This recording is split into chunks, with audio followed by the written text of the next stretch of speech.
It is the voice of Indiana County, WCCS 101.1 FM and AM 1160. And we catch up this morning with Gaylon White. The book is The Best Little Baseball Town in the World, the Crowley Millers and Minor League Baseball in the 1950s. Our conversation brought to you by Marcus & Mack, a law firm representing injured people. We met him years ago with Hanson Ransom Jackson, and down through the years, we've had other books and conversations with Gaylon White. Gaylon, it's good to catch up with you again. Always good to be with you, Todd. It really, and thanks for the mention in the book. I appreciate that. Oh, well, you and others have been kind to me, and in turn, I wanted to at least acknowledge that publicly. Well, you certainly did a nice turn for all of us, and we appreciate that very much. Hey, let's talk about this book. Where did you come across the story of the Crowley Millers? Because this is not something that is widely known. It was an accident. Oh, yeah? I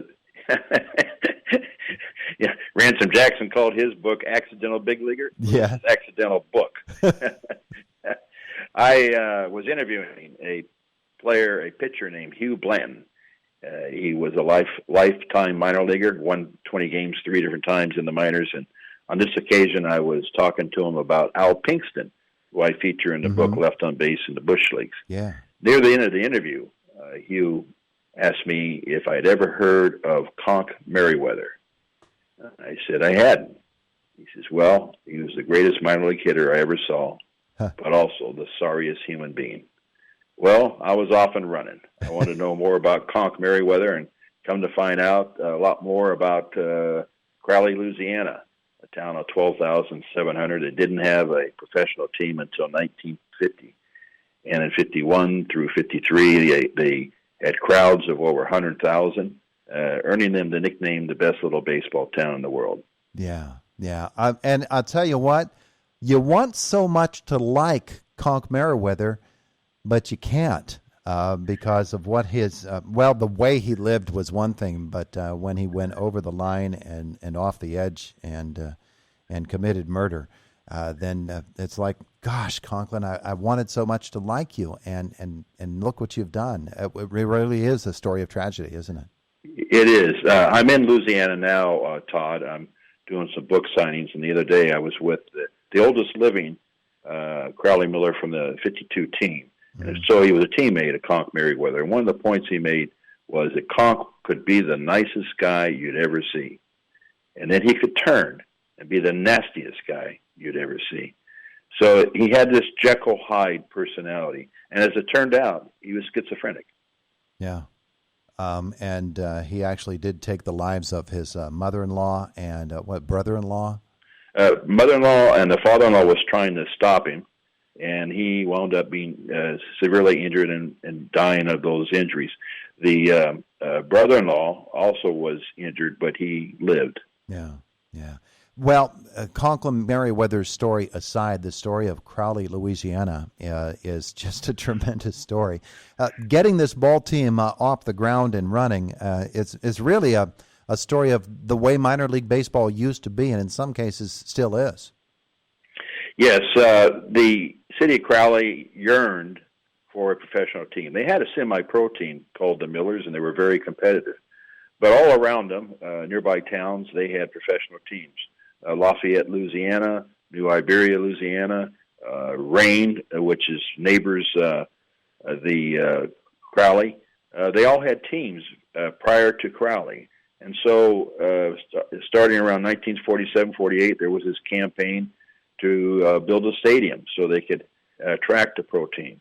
And finally, they built the ballpark. They finished it and opened it in 48, but they didn't get a team until 1950. And the league they got in was the Gulf Coast League, made up of several Texas teams.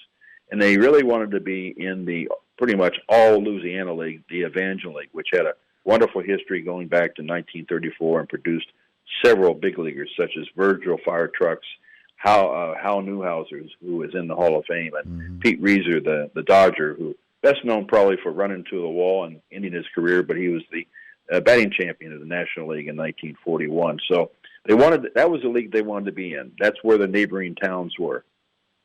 And so this team is finally established.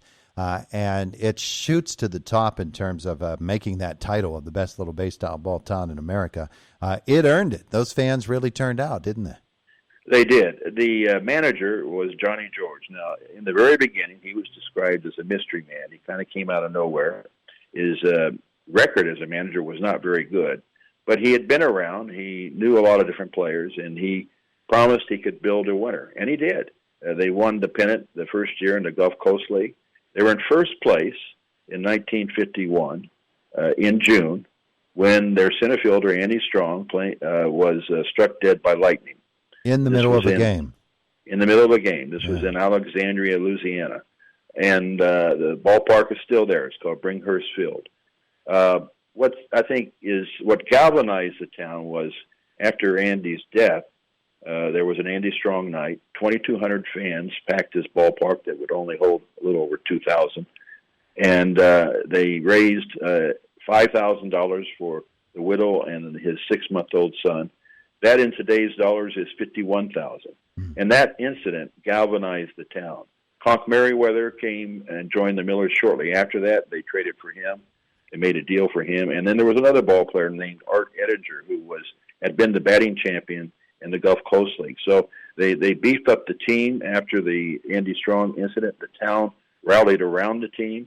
It was wound up being a love affair between the players and the fans. And as one person told me, the Millers were to Crowley what the Yankees were to New York. Johnny George is a character in himself, and he's a book in the making. Just the stories that you tell of Johnny George in this book. When Merriweather gets to town and he joins this ball club, the guy could just hit a baseball, couldn't he? Yes, he could. And the interesting thing, Johnny George and Conk Merriweather had an interesting relationship. They obviously liked each other. And so Conk joined Johnny George here in Crowley, played for him until George left. He left to buy a ball club in Georgia for the 53 season. Conk stayed here in 53. Then in 54, Johnny George moved over to Tallahassee, and Conk joined him over there. So they were kind of a pair, but Johnny George greatly admired Conk's ability, and Conk played well for Johnny George. These stories that you tell throughout the course of the book are just wonderful stories, and not just about Crowley, but about the Evangeline League itself, where these guys went. The story of Conk and his call up to the St. Louis Cardinals is perplexing, to say the least, isn't it? Yes, it is. And there had been a couple of things written about Conk prior to this, and I thought they were superficial. They were kind of cutesy, and I didn't like them. I didn't want to add to that. I wanted to do something that was thoughtful, try to apply a little empathy to what really was a sad situation. And I found in Duke Doolittle, who was his second manager in Tallahassee, after Johnny George was fired there, Duke Doolittle was brought in. He was a veteran catcher. He'd had his own problems as a player. He probably should have made the major leagues, but he couldn't control his diet. So he was known everybody would ask him, when does the blimp take off? So Duke Doolittle bonded with Conk Merriweather. And so Conk Merriweather virtually opened up with Duke. And he explained how when the Cardinals called him up in 1946, he got drunk and he missed the train. And, of course, the Cardinals had nothing to do with him after that. But at spring training that year with the Cardinals, he was the sensation of spring training. They sent him to Houston in the Texas League, a Double-A league. He was hitting .333 there. That's probably the time. It was hard to pinpoint when exactly he would have been called up. The Cardinals themselves don't have any record of Conk Merriweather and the whole situation around him, because I checked with their research people, and they didn't know much about him. I was telling them about Conk Merriweather rather than them telling me. But these were the story is so the book is so rich in stories. It's just like the 1950 team. They had a pitcher named Rusty Walters. Mm-hmm. He won 30 games during the regular season, 3 in the playoffs. He got a chance to pitch for the Washington Senators in spring training, and he faced Joe DiMaggio. And Rusty Walters' specialty was knuckleballs. So the catcher called for 6 straight knuckleballs. And, of course, Joe didn't swing. And then he put down the finger for a fastball, and Joe hit it out of the ballpark. Afterwards, the catcher went up to Rusty, and he said, "Son, I wasted 6 pitches setting him up for a fastball. Then find out you don't have one."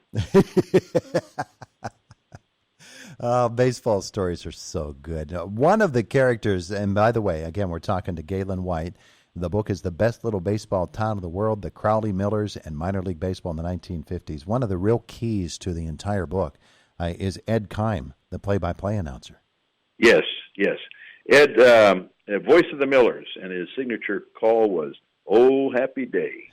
And, of course, he was behind the mic when Andy Strong was killed by lightning, and of course, and that was not a happy day.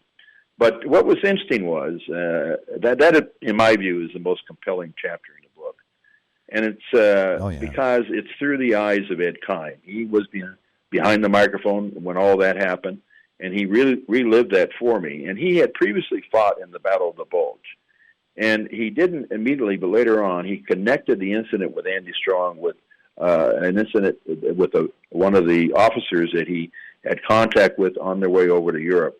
He had a conversation with him, and later on, he was the one who found the officer in the mess hall killed by an air attack from the Germans. Mm. Yeah, it really is. You use the word compelling.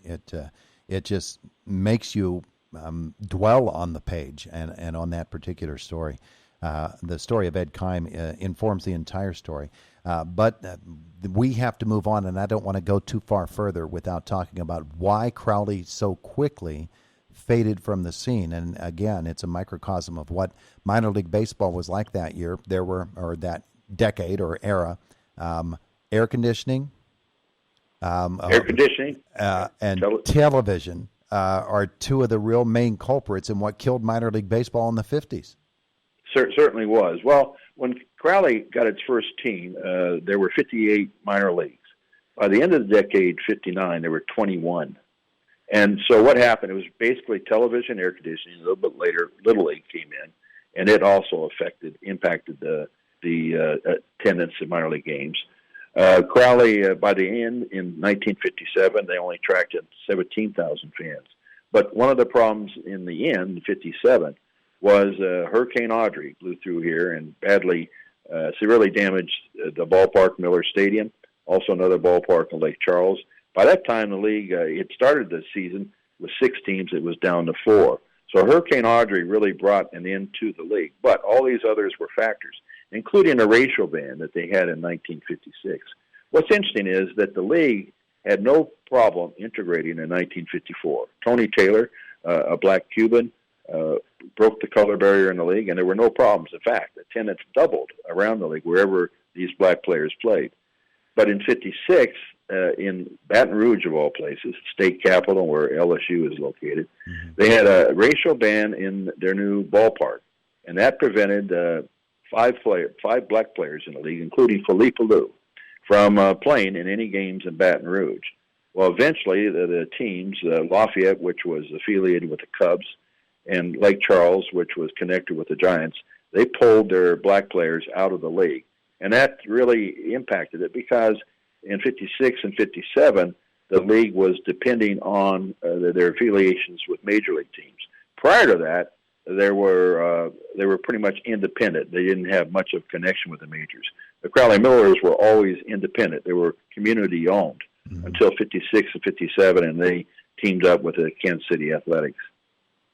There is so much to do in this book, so much wonderful material, and Gaylon White has put it all together into a fascinating narrative, and we urge you strongly, if you want a rollicking story that covers practically everything. Gaylon, you even give us a recipe for biscuits in this book? Yes, the only baseball book with biscuits. I think I can make that claim. Yeah, I kept finding out these little things that it's like, are you kidding me? There was a Greyhound bus station in town, and they had the best biscuits they claimed between Houston and New Orleans. And so Little Richard was known to have gone there and gorged himself on biscuits. And so I heard so much about the biscuits, and on Facebook you go on there and there's a bunch of recipes for it. So I thought, I've got to put that recipe in the book. So I put a recipe in that somebody said, will make you feel like you're sitting in the bus station. We have gone much longer than we typically do for one of these interviews. We've not even talked about the hurricane and so many other things. The big con job, it is just full of wonderful stories. It is the best little baseball town in the world, the Crowley Millers in minor league baseball in the 1950s. He is Gaylon White. Gaylon, thanks for spending time with us again. Well, thank you, Todd, and I'll be glad to do a sequel. There you go. We just might have to do that. Thanks, Gaylon. All right, thank you. All right, thank you. All right.